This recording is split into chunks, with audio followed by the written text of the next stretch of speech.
Moon Knight's split personality is finally cured. First, the violent altar was completely stripped away. Then Steven's personality quietly faded into nothing. My world is finally at peace. And all of this happened because of a hippo. I'm Mark. This was the first time she had ever encountered two people who looked exactly alike. This place is the Egyptian underworld, Duat. Everything here is shaped by the minds of the dead.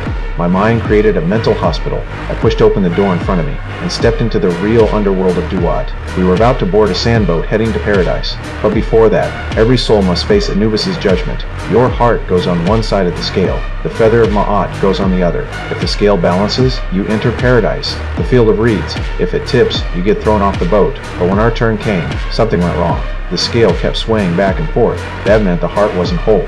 It meant we were hiding secrets from each other.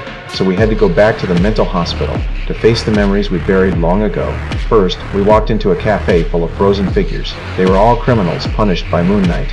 Then, a child appeared in the crowd. Steven ignored me and chased the kid into a strange room. This room held my buried childhood memories. And Steven finally saw his own childhood. Turns out, I had a little brother. But during a cave adventure, floodwater rushed in. My brother drowned right in front of me. After that, my mother saw me as a monster. I created Steven to protect the image of a loving mother. I'm the original. Steven was just a part of me living in a happy lie. In his world, our mother was still alive and gentle. But the truth is, she passed away 10 years ago. Then we entered a desert covered with bodies. This place held the memory of how I became Moon Knight. I used to be a mercenary. During one mission, I was badly wounded. Right as I was about to die, a statue in the temple spoke. It said it could let me live. In return, I had to become Moon Knight. I would protect travelers of the night and avenge those who harmed them. My answer was obvious, yes, and that's how Moon Knight was born.